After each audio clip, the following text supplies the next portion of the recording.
हैं, चंद्रवंशी परिवार से बिलोंग करते हैं।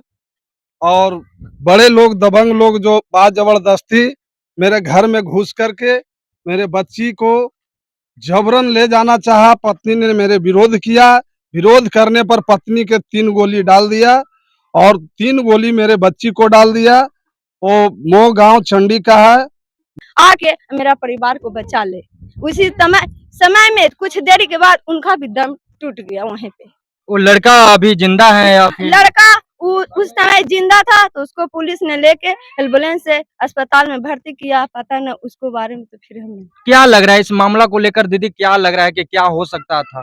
क्या हो सकता, तो यही हो सकता कि इतना उसको पास मतलब कि राइफल गोली लेके कि वहाँ पर जितना आदमी रहता तो सबको मार देता उसको पूरा। क्या लगता है सर, बिहार में जो है लगातार जो है इस तरह का जो है घटना लगातार घट रहे हैं? पहले आरा घटा, फिर दोबारा में पटना घटा, आज जो है नालंदा जिले में। क्या लगता है इस घटने को लेकर? देखिए, सबसे बड़ी चीज है, आज बहुत दुख का दिन है। ये 16 तारीख का जो घटना घटी है बहुत दुखद घटना है। ये सब मेरे परिवार के सदस्य हैं और आज हमको जानकारी मिली है। सबसे पहले मैं अपना परिचय बता, मेरा नाम लवकुश कुमार चंद्रवंशी हुआ। हिंदुस्तानी अवाम मोर्चा सेकुलर का मैं प्रदेश महासचिव हूँ। मुझे जानकारी मिली है किसी सोशल मीडिया के माध्यम से। हम अपने परिवार के लोग इस दुख में परिवार से मिलने आए हैं और यहाँ आने के बाद हम जानकारियां लेंगे कि क्या कैसे क्या हुआ है, नहीं हुआ है। और आप जान रहे हैं कि इस सरकार में कोई बचने वाला नहीं है।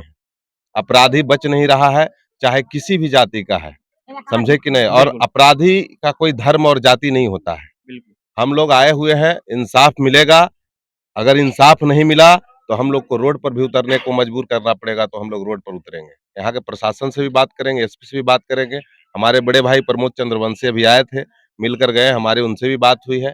आदरणीय नेता हमारे जीतन राम मांझी से भी बात हुई है। हम नेता को भी बताएंगे सब सारी घटना को। और बाकी यहाँ का पब्लिक है, आप लोग सोशल मीडिया चलाते हैं, न्यूज चलाते हैं, इसके माध्यम से भरपूर लोगों को जानकारी दीजिए।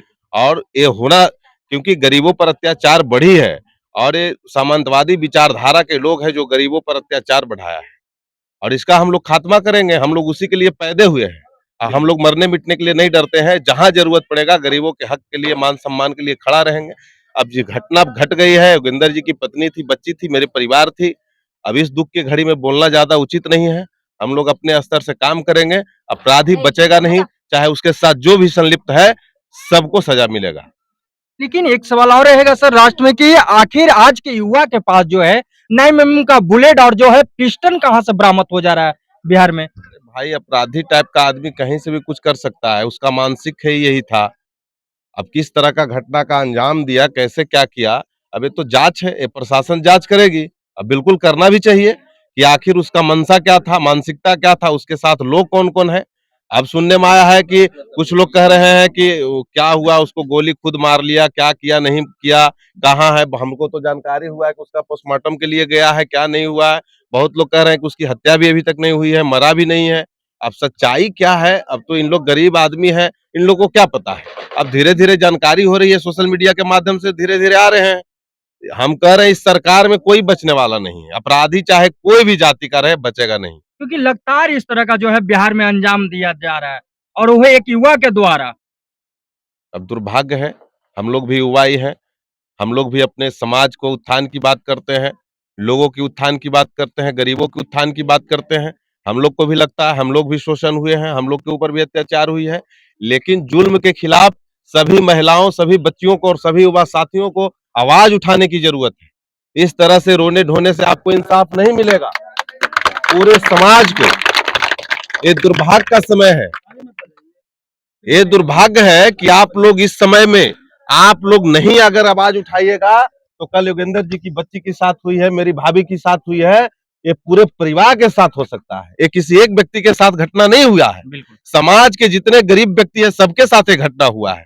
हत्या गांव में कर दे, हत्या बाजार में कर दे, उसकी मानसिकता कितनी है। अब गरीब लोग हैं, कोई खेत में रहेगा, कोई धान गेहूं काटने जाएगा तो किसी की भी हत्या हो सकती है। तो इस तरह से लड़ने के लिए, इन लोग से लड़ने के लिए आप लोग को मजबूत होना पड़ेगा। अगर हथियार भी उठाना पड़े तो हथियार उठाइए, क्योंकि हत्या का बदला हत्या करना पड़ेगा, तभी कोई उपाय है। हर गरीब का हत्या हो रहा है, हर मजदूर का हत्या हो रहा है, हर अति पिछड़ा दलित का हत्या हो रहा है, ये कौन सा इंसाफ है। तो इसके लिए तो जवाब देना पड़ेगा ना। तो हम लोग भगत सिंह बनो, चंद्रशेखर आजाद बनो, खुदीराम बोस बनो, और हम लोग बनने के लिए तैयार हैं और इसीलिए इस धरती पर आए हैं।